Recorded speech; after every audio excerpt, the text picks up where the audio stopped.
Hey everyone, how are you doing today? Today is Tuesday. We're kind of heading into mid-January, mid-December rather, and we are definitely mid-Hanukkah. I wanted to reach out to you all today to share with you a few thoughts I've been having about happy holidays and what makes this such a difficult time of year.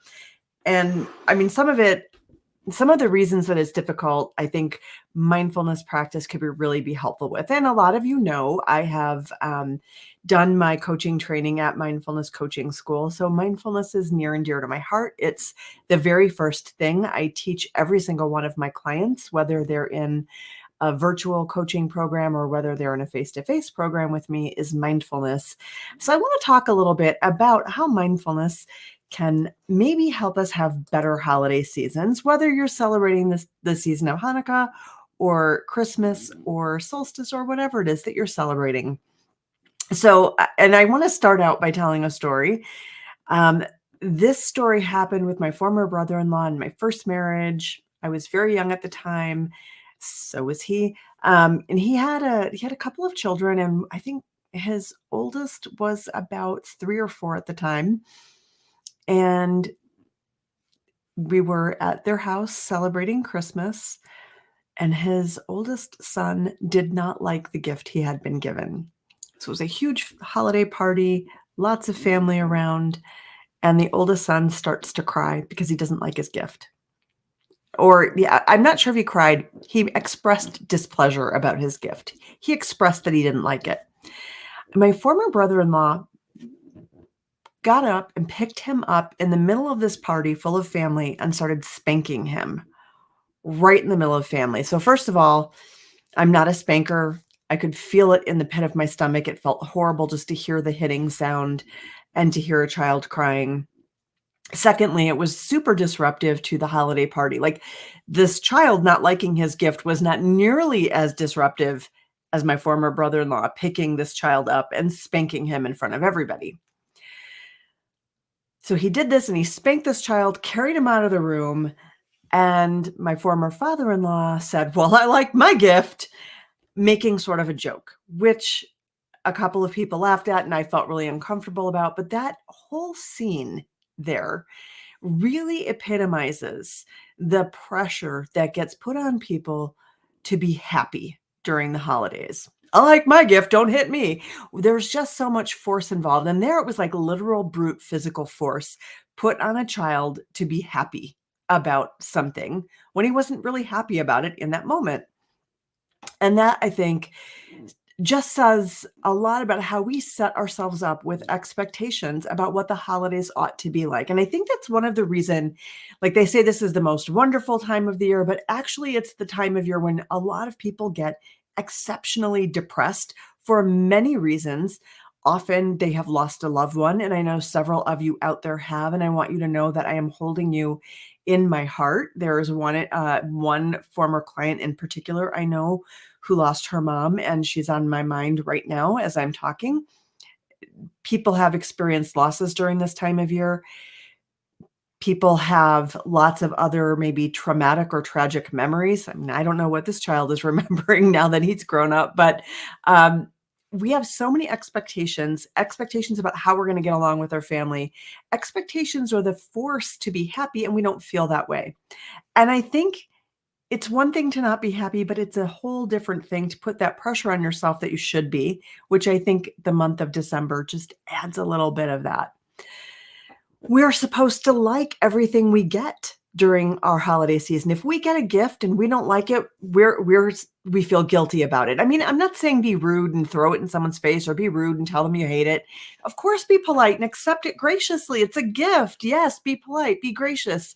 And if you don't like the gift, it's okay. And if you're really choosy about the gifts you like, it's okay to ask specifically for what you want. And if it's not okay in your family, um, come talk to me. We'll talk about how to navigate that. We feel pressure to feel connected to people. Maybe we don't. Maybe we're, I don't know, feeling a little alienated from our families right now. And we were feeling that way possibly back in August, but it wasn't so hard. December makes it harder. The holidays make it harder because we have this level of expectation that we put on ourselves and that society puts on us. We're supposed to eat what people give us at all of the events, even if we're not hungry, even if we don't like it. And some of us with dietary restrictions feel especially bad during this time of year when we can't eat all the things people want to give us. So these are just like a handful of expectations or pressures that we might be perceiving during this time. We get pressured to spend more than we have. We get money, definitely money, but also time. We get pressured in so many ways during the month of December, during Hanukkah, during the Christmas season, during New Year's. We face numerous pressures to have a particular type of holiday and to give someone else a particular type of holiday. And these are the things, these expectations, I think, set December up to be the month when people are the most depressed. Yes, I understand that we are going into darkness. And yes, I understand seasonal affective disorder is the thing. And at the same time, we have this extra loading of holiday times. So here is how I think detachment can help you carve out for yourself more joy this holiday season. Recognizing all of these expectations that you have been taught, all of these expectations that may still be placed on you in this moment, recognizing the expectations that you have embraced, you can start to let go of these expectations. And I know this sounds counterintuitive, but if you let go of the expectation to have a happy holiday, you might actually have a happier holiday, no matter what your holiday looks like. Because built into the expectation that you'll be happy is the expectation that you will have family surrounding you, that you'll be eating a particular type of meal with specific people, that you'll be getting beautifully wrapped gifts that are exceptionally thoughtful as if someone read your mind. And maybe none of that will be your holiday. You are expected to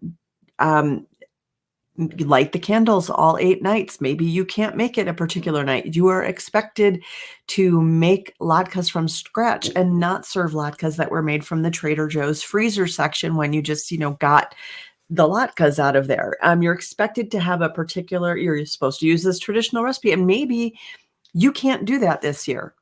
So this year, let yourself off the hook. Let go of all the expectations. Let go of all your expectations. Let the holiday be what it is. Let Hanukkah be what it is. Let the 8 nights be what they are. Let Christmas Eve and Christmas Day be what they are. Let New Year's Eve and New Year's Day be what they are. Maybe you are not a stay up until midnight person. I know I'm not. I know lots of people aren't. Make it instead your goal, instead of getting the right present or instead of spending too much on presents, to be present and to give the gift of presence, to be with people that you're with, to be present to yourself in the things that feel good and the things that feel not so good, and to just let them be what they are. Allow the mood that you have to be okay with you. Allow yourself to just be present and to be okay with the fact that you didn't like that gift. You really don't like this busyness, so you're not going to go to that party. And you're not going to feel guilty about it either. Let yourself be okay with your decisions, with your limits, financially, with your limits as a human, with your limits of time. And the other thing, and this is harder, and I know this is a big one, let other people have the experience they create. This is the biggest attachment of all. We are attached to how other people experience us and experience the holiday. And the reality is, everybody plays a role in their own experience. We can't control anyone else's experience. We can allow them to have the experience they create for themselves. We can be present with them while they create it. Now, I'm not saying be mean. I'm not saying be rude. I'm saying be calm, be self-led, be calm, clear, compassionate, be very clear about your limits and boundaries, be very calm and gracious about all that comes up, and be very compassionate with yourself and others as you walk through this holiday season, and let go of the expectations. Let go of attachment to the outcome. Let go of attachment to getting the right gift and seeing a particular smile or look on someone's face when they open it. Let go of all of that. Detach from the outcome. Because if you make it your goal to detach from the outcome, my guess is that you will enjoy the holiday season so much more and you will experience greater joy this holiday season. And that is what I want for you. So experiment with detachment as a path to holiday joy. If this is not clear, please reach out to me and I will try to explain it better. I love when people reach out and let me know what's landing and what's not landing because it's really helpful for me. And above all, Hanukkah Sameach. For those of you who observe, have a happy Christmas, happy solstice. I'm not sure I'll remember to say that when the time comes, but it's on my mind to say Hanukkah Sameach since we are in the middle of Hanukkah. Have a beautiful week. Talk with you all soon. Bye.